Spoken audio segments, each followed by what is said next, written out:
Hey there, it's CJ Willie, and I'm cracking a pack. Today is pack number 8, my Magic the Gathering Core Set 2019 Bundle Bingo. Check out the preview video on my Core Set 2019 bundle. I have added the link to the preview video in the description below. As I crack the pack, my viewpoint will be from a very casual Magic the Gathering player perspective. It will not be the viewpoint of Pro Tour or even Friday Night Magic Grinder. It will be a kitchen table game of Magic, having fun with friends opinion.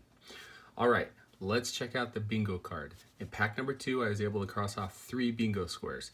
Stitcher Supplier, Leonin Warleader, and of course, the free space. Pack number 5 was my bingo pack.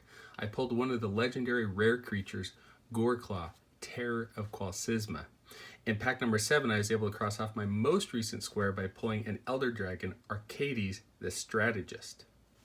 Today, if I'm able to pull one of the Planeswalkers, or one of the rare Tribal Lords, or Psychic Corrosion, or a foil rare or mythic. With 3 packs left, I still have a shot at Blackout, or breaking my record of 6 bingo squares that I crossed off with Gatecrash Fat Pack Bingo. Let's get to cracking this pack. Get number 8 out.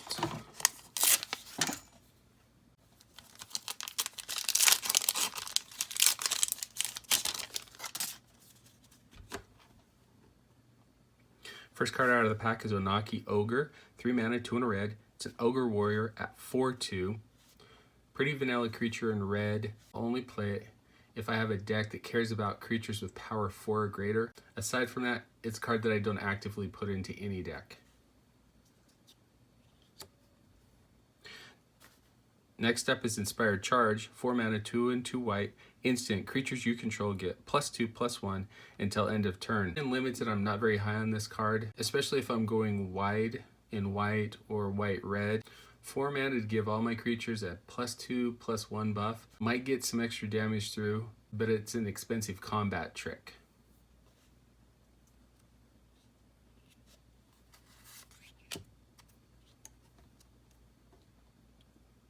Next up is Giant Spider, 4 mana, 3 and a green. It's a spider at 2/4, it has reach. In Limited, I may play this in the main deck.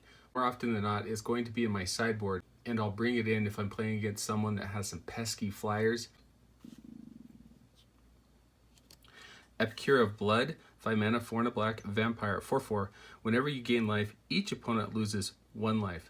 In Core Set 2019 Limited, this was a great card. In a white-black deck that featured the life gain mechanic, if you're able to get a couple of these in the draft and get them out on the board, these would do a lot of work, and they clogged up the ground being 4/4. Gearsmith Guardian, 5 generic mana, artifact creature construct at 3/5. Gearsmith Guardian gets +2/+0 as long as you control a blue creature. If you're not playing blue, a 3/5 for 5 is okay, but it really needs to be featured in a blue deck to get the full effect. Druid of the Cowl, 2 mana, 1 and a green, elf druid at 1/3. You can tap it to add green to your mana pool. In Limited, it was excellent. It would allow you to ramp, and it made its way into Constructed. Standard decks at the time were playing Druid of the Cowl because it could help you ramp into your bigger spells. Later in the game, if you didn't need the mana, can block if necessary. Next up is Smelt, single red mana, instant, destroy target artifact. In Limited, it's going to sit in your sideboard. Maybe you bring it in because your opponent has a really awesome bomb artifact. Aside from that, it's a card I don't even draft. Lich's Caress, 5 mana, 3 and 2 black, sorcery, destroy target creature, you gain 3 life. In Limited, this is your basic 5 mana destroy a creature card with an added ability. Gaining 3 life doesn't make this card any better because it's sorcery speed. Gallant Cavalry, 4 mana, 3 and a white, human knight at 2/2. It has Vigilant. When Gallant Cavalry enters the battlefield, create a 2/2 white knight creature token with Vigilance. It does really well in a Limited format. For 4 mana, you get 2 bodies, very strong in white, and it went really well in a white-red deck where you were putting out a lot of creatures, being aggressive, and going wide. Skyscanner, 3 generic mana, artifact creature, Thopter at 1/1. It's a flyer. When Skyscanner enters the battlefield, draw a card. In Core Set 2019 Limited, this was a great card to feature in a white-blue artifact deck. There were some cards that allowed you to get an artifact out of your graveyard and put it back into your hand or onto the battlefield. Skyscanner with a repeatable effect, giving you a flyer that could chump block, but also drawing a card to replace itself. Our first uncommon is Ghirapur Guide, 3 mana, 200 green, Elf Scout at 3/2. For 3 mana, 200 green, target creature you control can't be blocked by creatures with power 2 or less this turn. This card was surprisingly good. In a green deck, if you wanted to get your bigger creatures through and not have to worry about chump blockers, you could activate Ghirapur Guide, and it would shut off all of those chump blockers and force your opponent to maybe block with one of their bigger creatures. Fiery Finish, 6 mana, 4 and 2 red, sorcery. Fiery Finish deals 7 damage to target creature. Absolutely not. In Limited, I suppose I would play this. 6 mana to deal 7 damage to one creature. This has no place in an aggressive red deck, and even in mid-range decks, let's say red-green, this card is just awful. There are so many other cards you want to play. Our final uncommon is Volcanic Dragon, 6 mana, 4 and 2 red. It's a dragon at 4/4. It has flying and haste. Now this is a 6 mana card that I do want to play, especially in red-green. For 6 mana, putting a 4/4 flyer onto the board, it has haste, and having some bigger ground creatures, I'm able to attack from multiple fronts. It really forces my opponent to deal with Volcanic Dragon. Okay, will we get a great rare or a mythic rare and be able to check off another bingo square? Demanding Dragon, 2 dragons in a row. 5 mana, 3 and 2 red.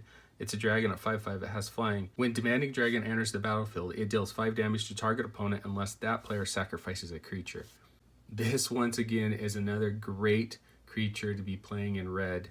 A 5/5 flyer, awesome. When it enters the battlefield, it may deal 5 damage to my opponent unless they sacrifice a creature. Depending upon the board state, that can be pretty bad. They could sacrifice a token, they could sacrifice one of their smaller creatures, but in certain decks, they may be sacrificing a creature they don't want to sacrifice, or they may just take 5 to the face. The only downside is it allows my opponent to choose, it doesn't allow me to choose. And then a swamp and a 1/1 white soldier creature token. My favorite card, or best card out of the pack, is going to be Demanding Dragon. In Limited, this was definitely a bomb. Having a 5/5 flyer forced your opponent to deal with it.